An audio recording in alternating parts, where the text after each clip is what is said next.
Yo, my boys Racing. Today I'm bringing you another video, and this video has been really, really long awaited. You've all been asking for it. We have Red Skull on the talk show to give his opinion on the Orbit and Red combination and all that, and about his NFL career and all that. So, first question, are you ready?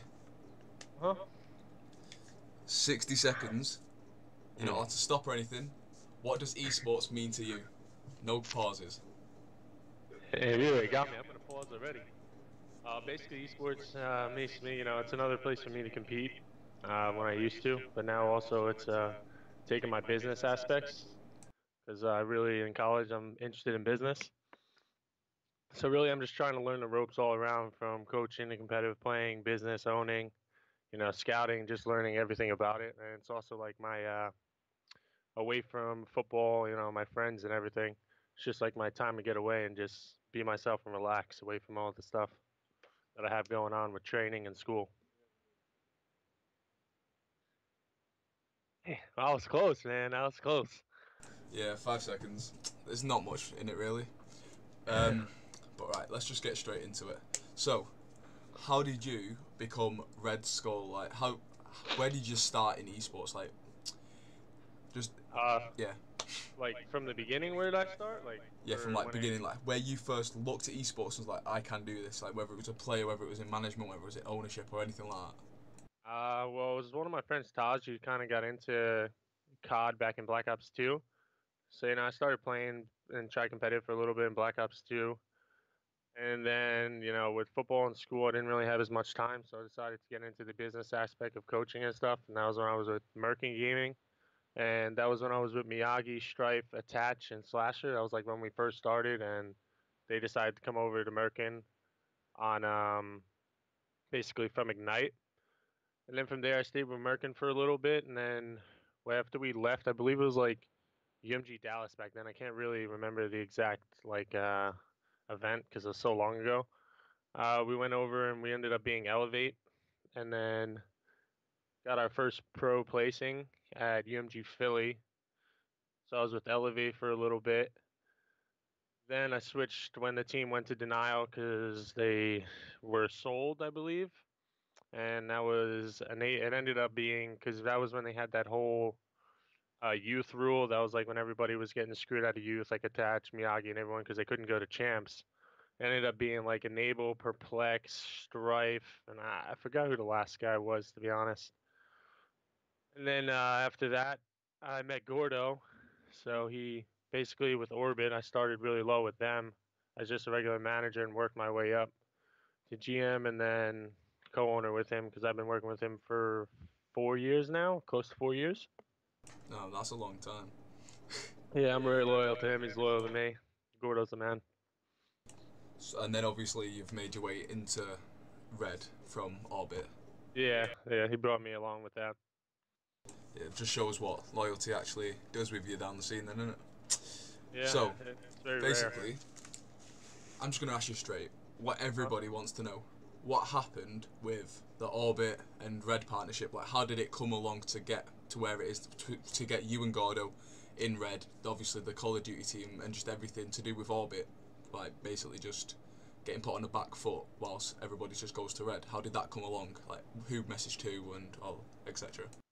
Well, it was mostly our investors and Gordo that did it.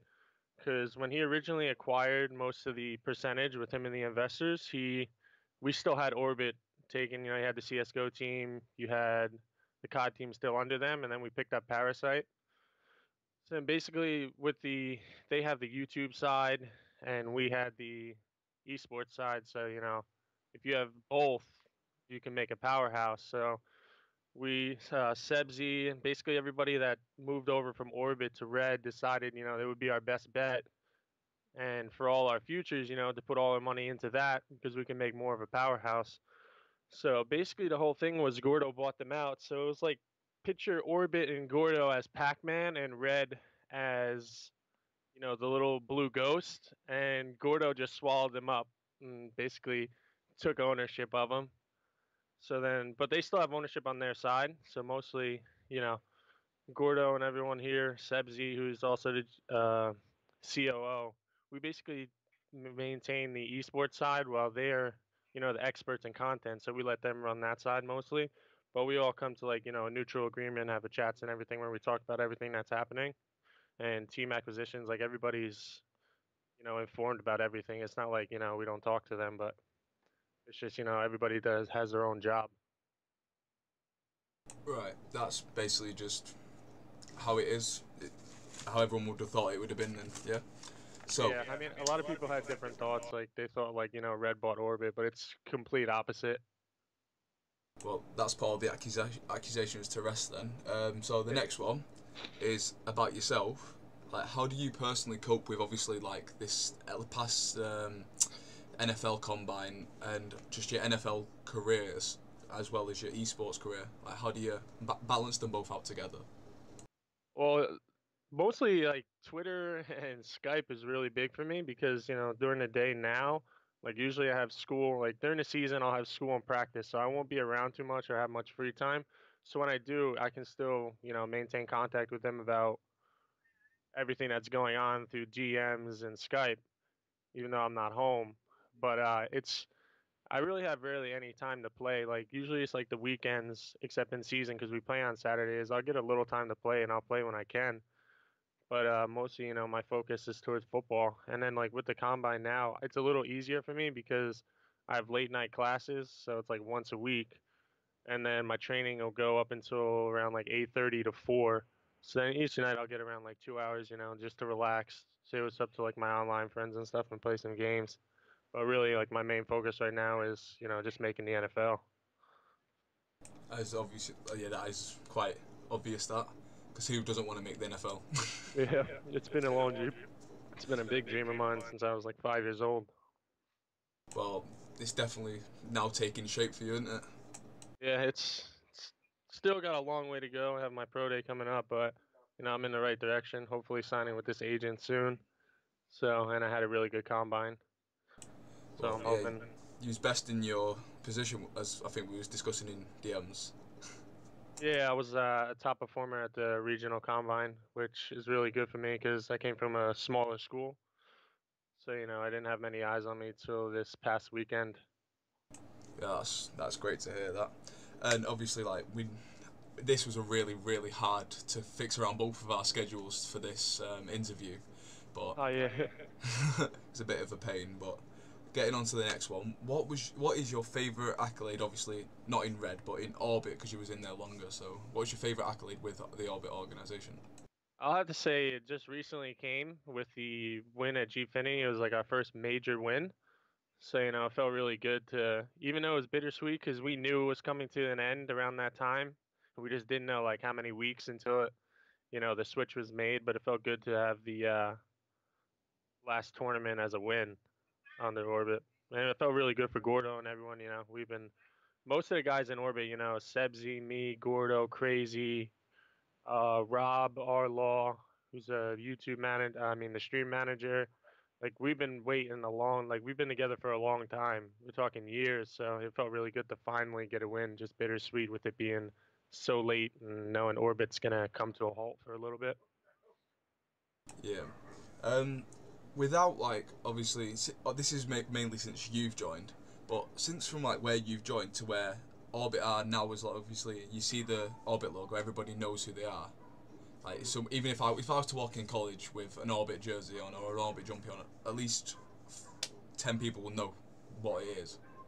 So like, how did they get to that position in the scene, like a top dog where everybody knows their branding? I guess it was basically just, Gordo, when I originally came in, he set up a really good establishment in Europe. I mean, basically, you look at like every team that was in the Pro League and the CWL, he basically had at least 2 to 3 people on each team in Orbit. So, he's really well known in the EU scene. I helped out on the NA side mostly, we were in like 3 pro leagues at once, like Gears, it was COD, and then I forgot, I think Rainbow Six too. So, once we started getting the high quality teams, it just happens. Just happens. Mhm. So Basically, because you got yeah, to be in the league so people to see them, you get the airtime, and then the games start tweeting you out. It's just it's like kind of a long process because you have to really build your brand up sustainable for the bigger names to even give you a shot. Because to know that you're able to provide for them what you say. So that was probably one of the biggest things coming up. And he basically already had that unlocked because of the European side. He had most of the top players in Europe, so it already made the org, more appealing to others.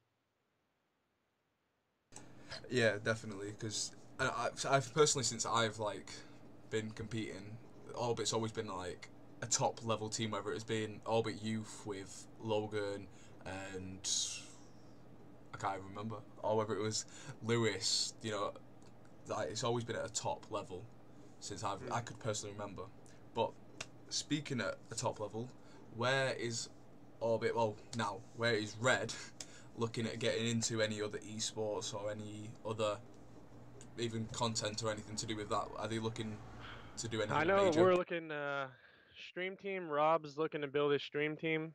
I know he's got his eye on some really good streamers. So once we seal the deal with that, those will be announced. I know he's going to do a really good job, and he's got his eye. He's like working hard to find the right streamers for us. So we have a CS:GO team from Brazil. They're doing well. It's still, moving over to the team house from Brazil. It takes a little getting used to, and the styles of play from Brazilian to, the European play style. So it'll take a little bit, but they're getting there. Also, we just picked up Bonkers, a top Swedish team, Overwatch. That's Scordo's team. He really believes in them, and I believe one of the players was playing actually in a. We don't have these in America, but like an internet cafe, like where you like rent out the computer. I'm not really like familiar with them, but I mean that's dedication right there. If he rented out a computer every day for a year or two just to play Overwatch. Yeah, there's a few of them over here. Like for example, the game store, which has like a full LAN setup upstairs, etc. There is Yeah, we things like don't that. have those over here. No, I think that's more of like an urban area sort of thing. Like you'll probably find them in like your New York cities and stuff like that. But Yeah, you probably find a couple. I think there's like one in California I know of, like Esports Arena or something like that. yeah. Um, so how did you personally get to being such like a big name in esports? We've spoke about like how you got during organizations etc. But how did you personally go about making your own name in esports? Really, I guess it was the people I was around, and I guess I kind of like when I stream and stuff, I try to be like funny. My streams are pretty funny. I rage a lot, so I mean, people find that entertaining. And then, I mean, I was with two world champs too, with Attach and Slasher, so that of course that always helps. And then, just I guess my people I base myself around, and also, like the followers of the orgs that I've been in, kind of like stayed with loyal. Who is your like inspiration in gaming? Like my personally is Rambo Ray, obviously because of his insight and how he looks into games and just he's just such a smart person. Who's always been your inspiration? Like looking up at him, I want to be like that person at someday. I gotta say Gordo because I've always wanted to, it was good own. I want to own like an organization, a big organization myself, like fully. So right now, I guess I say Gordo would be the one for me. Yeah. Thanks for being on. Hopefully, I'll see you in maybe the Guess Who or anything like that. Sounds good. Just let me know. Yeah. Thank you for having me. Alright, no problem. See you later. See ya. So guys, thank you to all of you guys who did make it to the end of this video. We have a very special guest coming on to the next Inside Esports talk show. You can leave a comment down below and try guessing who you think it is or who you'd even potentially like to see on the show. We have a lot of professional players and also me personally have a lot of announcements coming up to do with Gears of War, but you'll have to wait and see for that one. My next video should be an announcement video, but if not, it might be an Inside Esports, another one with a professional player. I can't really announce who yet, as they are at Dallas right now. But yeah guys, thank you so much for watching the video. Don't forget to like, comment, subscribe. All my social medias will be in the description below, as well as Robbie's. It was long awaited, everybody wanted to have Robbie on. So yeah, don't forget to like, comment, subscribe. I've been Rayz and I'll see you in the next video. Bye.